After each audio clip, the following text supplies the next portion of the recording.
कांग्रेस है कि गलती को मानती ही नहीं। समर्थकों को चाहिए नई और ऊर्जावान कांग्रेस।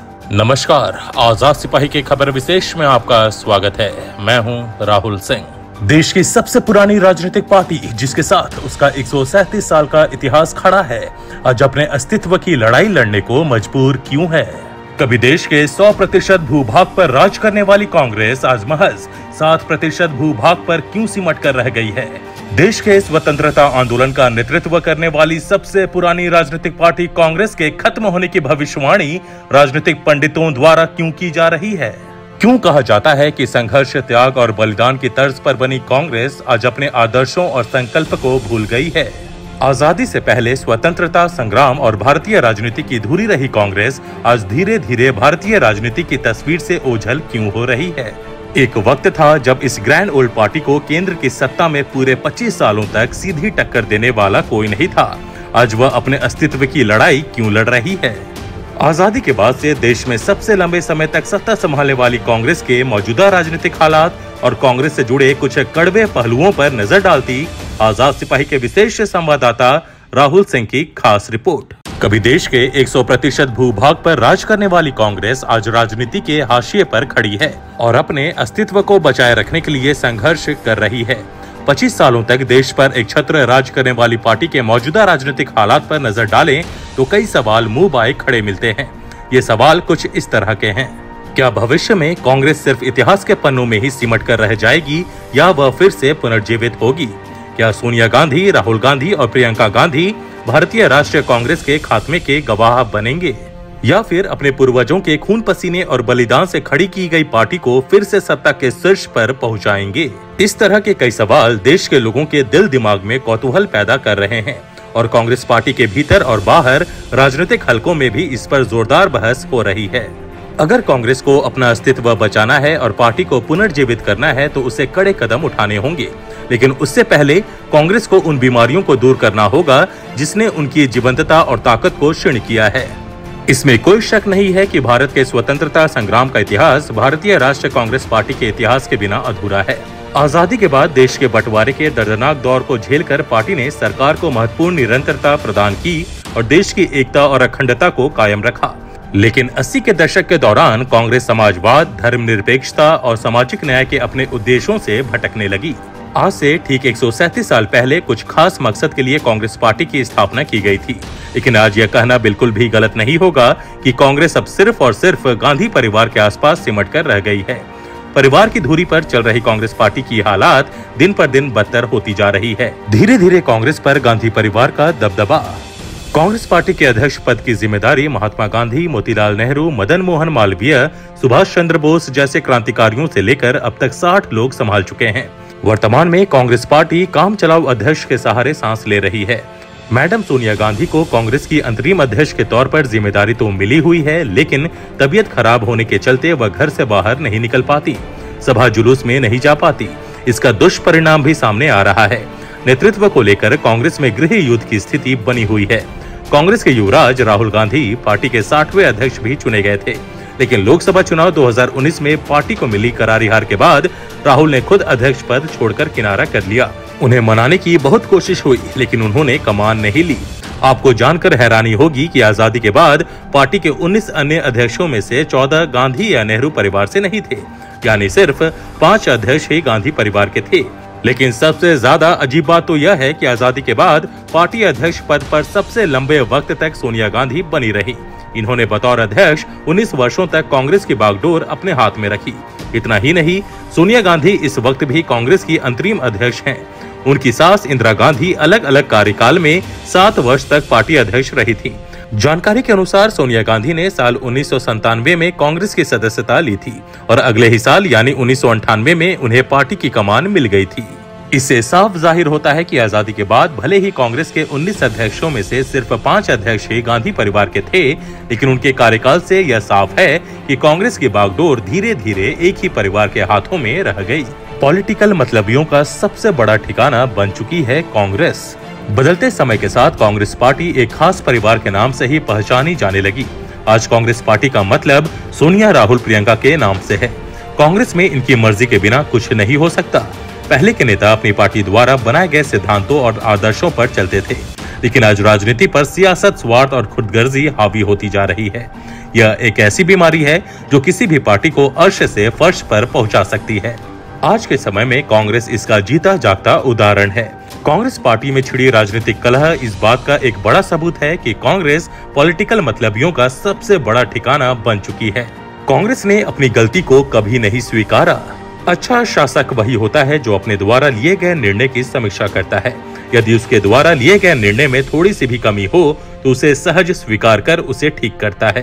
कांग्रेस के भी कार्यकाल में कई गलत निर्णय हुए, कई गलतियां हुई, लेकिन कांग्रेस ने इसे कभी नहीं स्वीकारा और समय दर समय यह गलती कांग्रेस के लिए मुसीबत बनती गई। आज हम उन 10 प्रमुख गलतियों को सामने ला रहे हैं जिन्हें कांग्रेस पार्टी ने कभी स्वीकार नहीं किया। पहली गलती, भ्रष्टाचार के खिलाफ कभी भी सख्त नहीं हुई कांग्रेस। कांग्रेस के शासनकाल में देश में कई भ्रष्टाचार हुए और देश के संसाधनों की जमकर लूट हुई। भारत के प्रथम प्रधानमंत्री जवाहरलाल नेहरू से लेकर मनमोहन सिंह के कार्यकाल तक कई भ्रष्टाचार उजागर भी हुए, लेकिन कांग्रेस ने यह कभी नहीं स्वीकारा, न कभी इन भ्रष्टाचार के खिलाफ सख्त रुख अपनाया। नतीजा हुआ कि भ्रष्टाचारियों का मनोबल बढ़ता ही चला गया और देश के संसाधनों की जमकर लूट हुई। देखिए फहरिस्त। 1948 में जीप घोटाला, प्रधानमंत्री थे जवाहरलाल नेहरू। 1951 में मुंदड़ा स्कैम, प्रधानमंत्री थे जवाहरलाल नेहरू। 1971 में नागरवाला स्कैंडल, प्रधानमंत्री थी इंदिरा गांधी। 1973 में मारुति घोटाला, प्रधानमंत्री थी इंदिरा गांधी। 1989 में बोफोर्स घोटाला, प्रधानमंत्री थे राजीव गांधी। 1991 में यूरिया घोटाला, प्रधानमंत्री थे पीवी नरसिम्हा राव। 2004 से 2009 तक कोयला घोटाला, प्रधानमंत्री थे मनमोहन सिंह। 2008 में सत्यम घोटाला, प्रधानमंत्री थे मनमोहन सिंह। 2010 में कॉमनवेल्थ घोटाला, प्रधानमंत्री थे मनमोहन सिंह। 2011 में नेशनल हेराल्ड केस, प्रधानमंत्री थे मनमोहन सिंह। 2010 में अनाज घोटाला, प्रधानमंत्री थे मनमोहन सिंह। 2012 में वाड्रा डीएलएफ घोटाला, प्रधानमंत्री थे मनमोहन सिंह। 2012 में 2G स्पेक्ट्रम घोटाला, प्रधानमंत्री थे मनमोहन सिंह। 2013 में ऑगस्टा वेस्टलैंड घोटाला, प्रधानमंत्री थे मनमोहन सिंह। धर्मनिरपेक्षता को हाशिए पर रख ईसाई मिशनरियों को दिया बढ़ावा। कांग्रेस अपने कार्यकाल में ईसाइयों पर काफी मेहरबान रही। ईसाई प्रचारकों को कई सुविधाएं दी गई, जिस कारण देश में ईसाइयों की जनसंख्या में काफी वृद्धि हुई। दक्षिण भारत में बेरोक-टोक ईसाई धर्म का प्रचार करने के लिए ही वेटिकन के इशारे पर शंकराचार्य जयेंद्र सरस्वती को साजिश के तहत गिरफ्तार करवाया गया। इस बात का खुलासा तो स्वयं पूर्व राष्ट्रपति प्रणब मुखर्जी ने अपनी किताब कोलिशन ईयर्स में किया है। दरअसल राजीव गांधी के प्रधानमंत्रित्व काल से ही सोनिया गांधी ने पूर्वोत्तर में ईसाई मिशनरियों के फैलने में मदद की, जिसने उन क्षेत्रों की आबादी का संतुलन ही बिगाड़ दिया। इसी का परिणाम है कि आज मेघालय में 75%, मिजोरम में 87%, नागालैंड में 90%, सिक्किम में 8% और त्रिपुरा में 3.2% ईसाई आबादी हो गई है। कांग्रेस ने एक धर्म विशेष को प्राथमिकता देने की बात को कभी नहीं स्वीकारा, जिस कारण दूसरे धर्मों के लोग कांग्रेस से दूर होते चले गए। हिंदुओं के धार्मिक भगवा रंग को आतंकवाद से जोड़ा गया। जिस हिंदू संस्कृति और सभ्यता की सहिष्णुता को पूरी दुनिया सराहती है, उसे भी कांग्रेस ने ठेस पहुंचाई। 2007 में हुए समझौता एक्सप्रेस धमाके के संदिग्ध पाकिस्तानी आरोपी को साजिश के तहत छोड़ दिया गया और उसके स्थान पर कई निर्दोष हिंदुओं को गिरफ्तार किया गया। राजनीतिक लाभ के लिए कांग्रेस के कई बड़े नेताओं ने समझौता विस्फोट का इस्तेमाल कर हिंदू आतंकवाद का जाल बुना और एक पूरा का पूरा समुदाय को बदनाम किया। यह भी एक सवाल बनकर रह गया है, जिस पर कांग्रेस कभी बात नहीं करना चाहती। तुष्टीकरण के लिए संविधान बदला गया। वर्ष 1987 में सुप्रीम कोर्ट ने तलाकशुदा शाहबानों के फेवर में अपना फैसला देते हुए पति को गुजारा भत्ता देने का आदेश दिया, लेकिन मुसलमानों ने पर्सनल लॉ में दखल किया और विरोध किया। तत्कालीन राजीव गांधी सरकार ने मुस्लिम वोट बैंक को बचाने के लिए पर्सनल लॉ में कोर्ट के दखल को न सिर्फ गलत ठहराया, बल्कि संसद से एक कानून भी पास करा लिया। आपातकाल लगाकर लोकतंत्र को कलंकित किया। 25 जून 1975 को तत्कालीन प्रधानमंत्री इंदिरा गांधी ने देश में आपातकाल लागू कर पूरे देश को एक बड़े जेल खाने में बदल दिया था। इस दौरान लोगों के मौलिक अधिकारों को खत्म कर दिया गया था, यहाँ तक कि जीने का अधिकार भी छीन लिए गए थे। लोगों को जबरदस्ती जेलों में बंद किया जा रहा था। इंदिरा गांधी सरकार ने जयप्रकाश नारायण सहित लगभग 1 लाख राजनीतिक विरोधियों को देश के अलग अलग जेलों में ठूंस दिया था। मीडिया और अखबारों की भी आजादी छीन ली गई थी। कांग्रेस ने कभी भी आपातकाल को गलत नहीं ठहराया। कश्मीर समस्या का हल नहीं निकाल पाई कांग्रेस। भारत के विभाजन के समय कश्मीर समस्या का हल निकाल पाने में जवाहरलाल नेहरू की असफलता की देश ने भारी कीमत चुकाई। कश्मीर को अनुच्छेद 370 के जाल में फंसा दिया गया था। 1971 में भी भारत ने कश्मीर मुद्दे को हल करने का मौका गंवा दिया था। 1990 में हिंदुओं के नरसंहार के बाद कांग्रेस की चुप्पी ने तो कट्टरपंथियों के हौसले को नए उत्साह से भर दिया था। इसका दंश कश्मीरी पंडितों को झेलना पड़ा और लाखों की तादाद में उन्हें विस्थापन का दर्द झेलना पड़ा। कश्मीरी पंडितों के नरसंहार पर भी कांग्रेस ने चुप्पी साधे रखी। वोट बैंक के लिए बांग्लादेशियों को बसाया। असम, पश्चिम बंगाल समेत देश के पूर्वोत्तर इलाके में बांग्लादेशियों की आबादी बढ़ती गई। कांग्रेस के शासनकाल में बांग्लादेशियों को असम समेत पूर्वोत्तर में नागरिकता दी गई। वोटर कार्ड दिए गए, राशन कार्ड भी दिए गए। ऐसे जनसंख्या असंतुलन से देश की एकता अखंडता को खतरा उत्पन्न होने लगा, लेकिन कांग्रेस इसे नजरअंदाज करती रही। लाल बहादुर शास्त्री की मौत रहस्य बनकर रह गई। पूर्व प्रधानमंत्री लाल बहादुर शास्त्री की मौत के रहस्य से अब तक पर्दा नहीं उठा है। उनकी पुत्रवधू नीरा शास्त्री ने इसके लिए कांग्रेस को जिम्मेदार ठहराया था। मीडिया रिपोर्टर्स के अनुसार नीरा का आरोप है कि उनके ससुर की हत्या हुई थी और कांग्रेस ने यह बात छिपाई। मौत की स्थितियों पर कांग्रेस ने अब तक कोई जवाब नहीं दिया है। दूध में जहर दिए जाने की बात को सामने नहीं लाया गया। शव का भारत में पोस्टमार्टम नहीं कराने, नीले शरीर को चंदन से लपेटकर जनता से छिपाने, शरीर पर 2 कट के निशान के बारे में नहीं बताने जैसे सवाल अब भी कांग्रेस के सामने है, लेकिन कांग्रेस ने इस पर कोई सफाई नहीं दी। देश को तोड़ने की साजिश पर चुप रही कांग्रेस। कश्मीर को धारा 370 के जरिए देश की मुख्य धारा से जुड़ने नहीं देने का आरोप भी कांग्रेस पार्टी पर है। वहीं दक्षिण में द्रविड़ नाडु जैसे आंदोलन जो देश को उत्तर और दक्षिण भारत को अलग करने की मंशा से चलाए गए थे, इस पर भी कांग्रेस ने चुप्पी साध ली थी। वहीं कर्नाटक में अलग झंडे को कांग्रेस ने मंजूरी देकर देश में अलगाववाद की नई आवाज को हौसला दे दिया था। कांग्रेस को है एक सशक्त अध्यक्ष की जरूरत। 137 साल पुरानी पार्टी का अस्तित्व भले ही खतरे में हो, लेकिन देश की राजनीति से इसका सफाया होना नामुमकिन सा है। भले ही आज कांग्रेस के स्तंभ लड़खड़ा गए हों, लेकिन इसकी बुनियाद काफी मजबूत है, जो इतनी आसानी से नहीं हिलने वाली। हर दल का एक लीडर होता है जो काफी महत्वपूर्ण होता है। एक अच्छा लीडर ही अपने दल और दल के लोगों को कामयाब बना सकता है। कांग्रेस को भी आज एक अच्छे लीडर या यूं कहें कि एक सशक्त अध्यक्ष की जरूरत है, जो आत्मविश्वासी और अपने काम में दक्ष बने, टीम के हर सदस्य के साथ एक समान और सम्मानजनक व्यवहार करे, जाति या क्षेत्रगत टिप्पणी करने से बचे, तार्किक सोच, दूरदृष्टि, परिस्थितियों को भांपने के साथ हालात के मुताबिक खुद को ढालने का गुण विकसित करे, पार्टी की योजनाओं और नीतियों पर ध्यान दे, सकारात्मक सोच, काम में रचनात्मकता से पार्टी और देश को आगे बढ़ाए, जो कठिन से कठिन परिस्थितियों में सही और ठोस निर्णय लेने के काबिल हो, जो अनुभवी वरिष्ठ नेताओं और ऊर्जावान युवा नेताओं के बीच संतुलन बना सके। शब्दों का चयन और मुद्दों का चुनाव बेहद महत्वपूर्ण।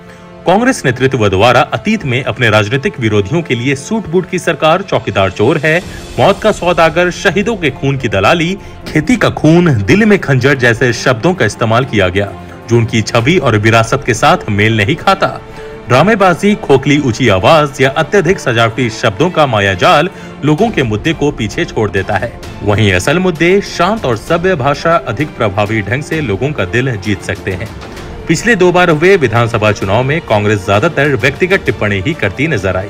कांग्रेस के बोल से मुद्दा गायब था और सजावटी और तलखट टिप्पणी अधिक थी, जो कहीं न कहीं कांग्रेस को अंदर से कमजोर करती गई और अपने प्रतिद्वंदी को मजबूत करती गई।